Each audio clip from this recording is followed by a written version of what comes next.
Assalamualaikum, salam sejahtera, salam sehat untuk kita semua. Perjalanan menuju kantor hari ini coba lewat gang kecil, tapi sedikit lah ya. Gang kecil, pinggir kali, seru juga. Jadi kalau di Jakarta kita jalan banyak sekali jalan alternatif, terutama gang-gang kecil kalau kondisi lagi macet. Kita masuk ke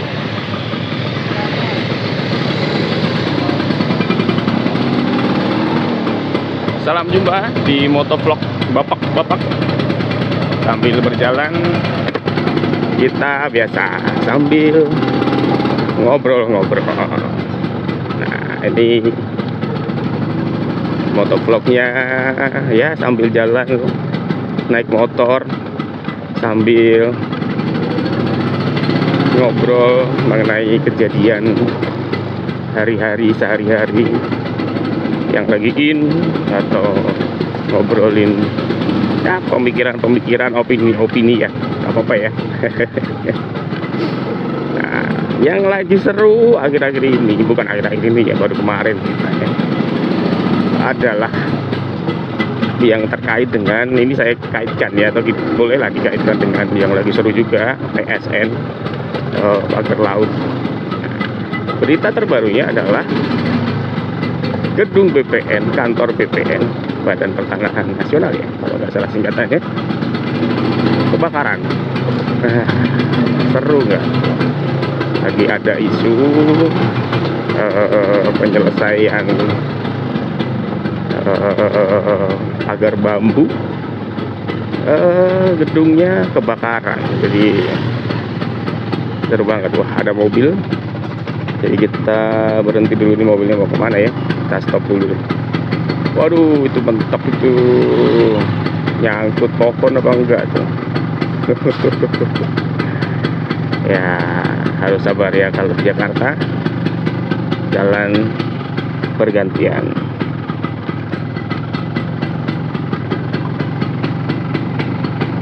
Sambil lanjut ya ngobrolin gedung ATH BPN yang terbakar ya.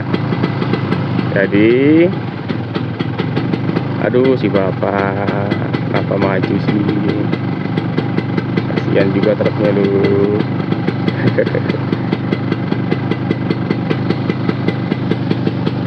Keinjak kakinya kalau nggak lumayan itu.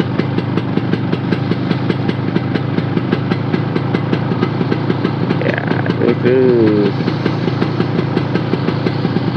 penuh juga ini isinya. Oh, barang-barang.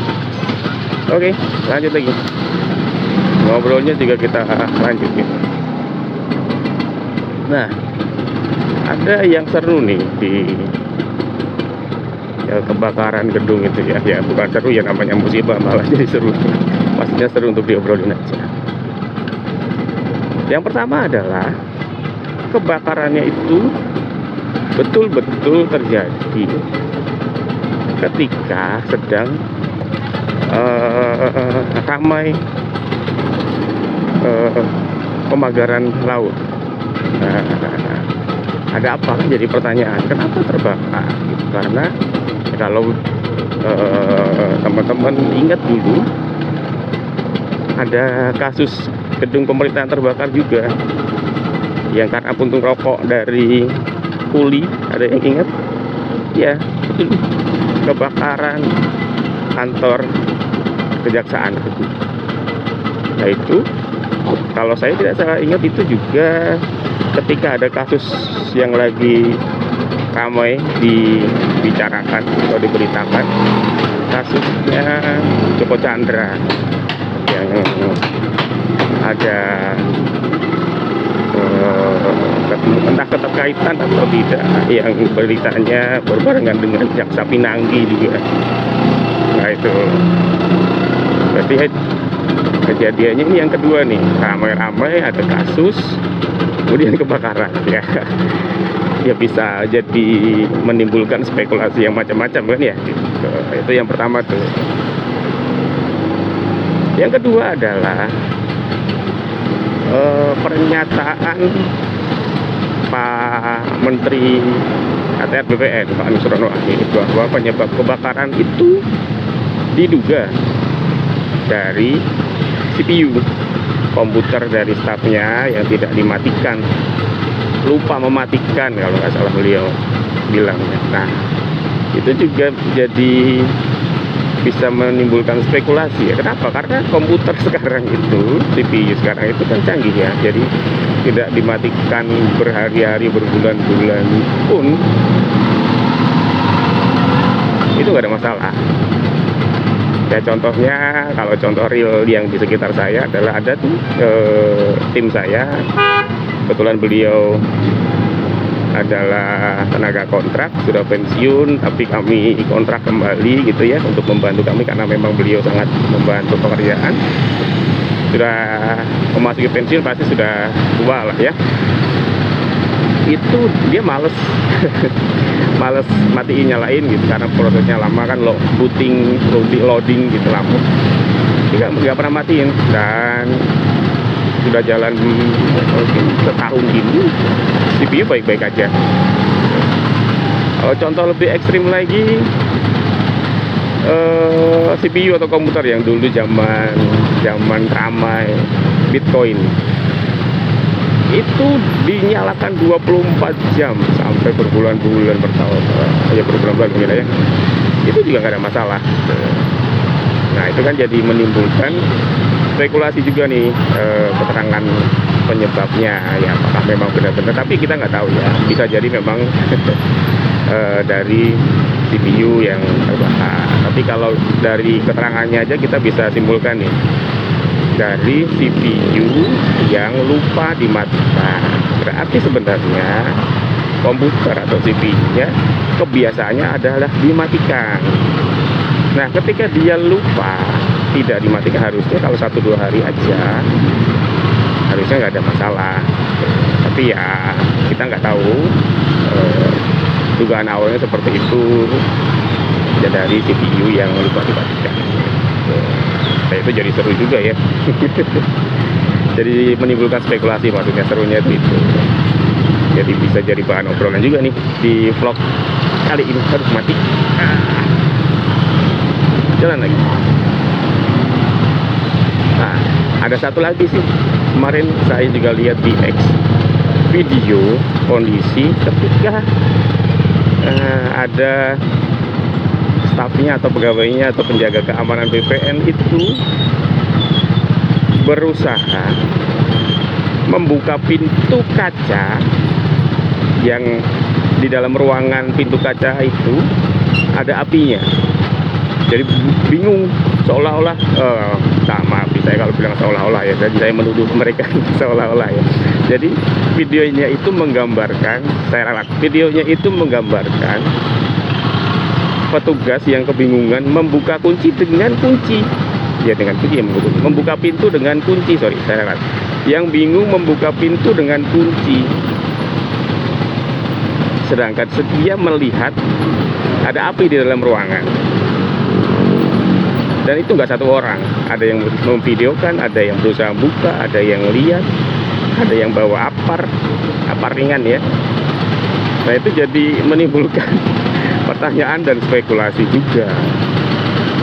Ya kalau logika saya ya, mungkin pemikiran orang lain berbeda. Kondisi sedang darurat. Ya. Kemudian pintunya itu adalah pintu kaca.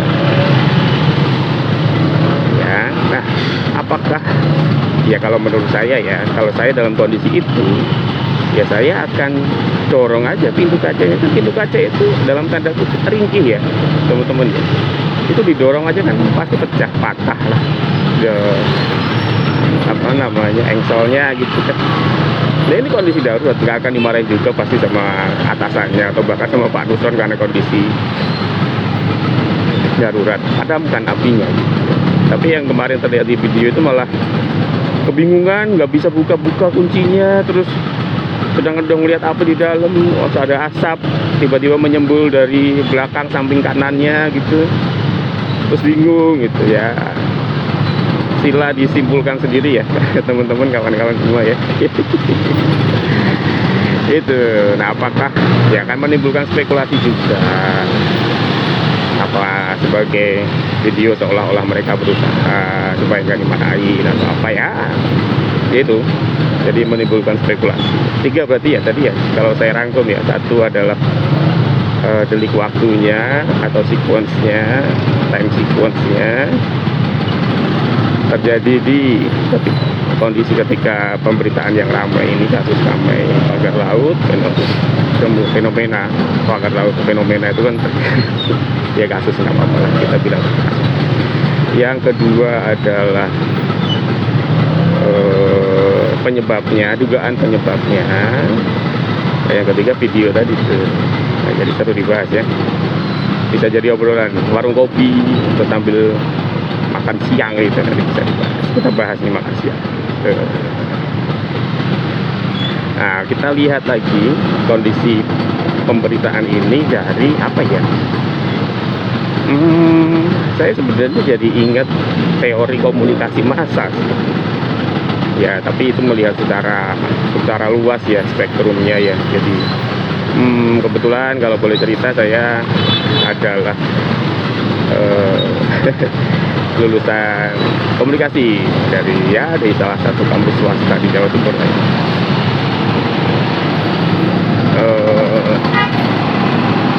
Kalau dari ilmu komunikasi, ini saya lupa ingat ya, dibahas dikit nggak apa-apa. Sekali lagi, vlog ini, obrolan ini adalah kiranya dapat dianggap sebagai pancingan aja yang menimbulkan rasa penasaran. Nah, yang teman-teman yang mau mencari informasi lebih dalam, silakan di browsing. Kalau pernyataan saya salah juga silahkan dikoreksi. Saya dengan sangat terbuka dan akan sangat berterima kasih di komen gitu, ditanggapi. Saya akan sangat tenaga. Jadi akan menjadi bahan koreksi dan pembelajaran buku juga buat saya. Kalau dari teori komunikasi, saya ingatnya adalah teori agenda setting. Masuk ya, dimasukin ke situ ya. Maksudnya memakai teori itu ya. Jadi teori agenda setting itu kalau saya rasa ya relevan ya untuk melihat kondisi yang ada gitu ya. Teori agenda setting itu intinya gini, kalau saya nggak salah, silahkan dikoreksi kalau salah ya, nggak apa-apa. Seingat saya adalah bahwa media massa itu kan sebenarnya mempunyai daya pengaruh yang sangat kuat. Gerimis, harus hujan, ini harus pakai jas hujan. Nanti kita berhenti cari tempat longgar dulu. Terus saya buka helm, jadi mungkin suaranya agak kecil. Nah, ini saya tutup dulu sebentar. Jadi saya lanjut teori agenda setting ya. Setelah itu karena hujan, saya akan pakai jas hujan dan tidak bisa memvideokan. Kita selesaikan dulu teman-teman. Teori agenda setting itu intinya adalah media massa itu sebenarnya mempunyai dalam tanda kutip pengaruh kekuatan yang besar, karena dia menyajikan berita-berita yang dianggap penting. Nah, dianggap penting ini bisa jadi dari sisi kita sebagai audiens, bisa dari sisi mereka sebagai pemberi berita, gitu kan. Nah, apa yang diberitakan itu bisa mempengaruhi pola pikir kita, gitu ya. Misalnya hal-hal yang dianggap penting menurut mereka diberitakan ke kita dan kita membaca, bisa jadi itu menurut kita bisa akan menjadi hal yang penting juga, gitu. Itu kasus contohnya. Nah, misalnya ada hal yang penting dan mereka nggak beritakan, mereka juga karena kita nggak tahu beritanya, kita juga nggak akan menganggap itu penting, gitu. Nah, agenda setting ini juga bisa dikaitkan dengan pengalihan isu. Wah, aduh penuh. Misalnya, nah ini yang menggelitik juga adalah kenapa saya mengarah ke sini. Pernyataan dari Pak Menteri KKP ketika di mobil ditanya wartawan, kalau ada yang tahu beritanya atau videonya, ditanya mengenai pagar laut, beliau jawabnya, lah kan sudah ada LPG 3 kg, kok masih ditanya. Nah, itu jadi menimbulkan pertanyaan juga kan, gitu. Nah, agenda setting ini bisa jadi pengalian isu, penutupan isu atau hal-hal yang diarahkan oleh media massa, yang bisa jadi juga diarahkan oleh pemerintah gitu ya, mengenai apa yang terjadi, supaya yang dipikirkan itu ya yang diberitakan aja gitu. Saya ganti jas hujan teman-teman karena hujan, jadi nanti HP-nya jadi rusak. Saya masih pakai HP ya. Ya, kita ganti dulu. Ganti jas hujan, ganti sendal jepit. Seperti itu. Nanti kita sambung lagi video dan teorinya. Kita tutup dulu. Salam jumpa. Kalau dibantu like dan subscribe, terima kasih.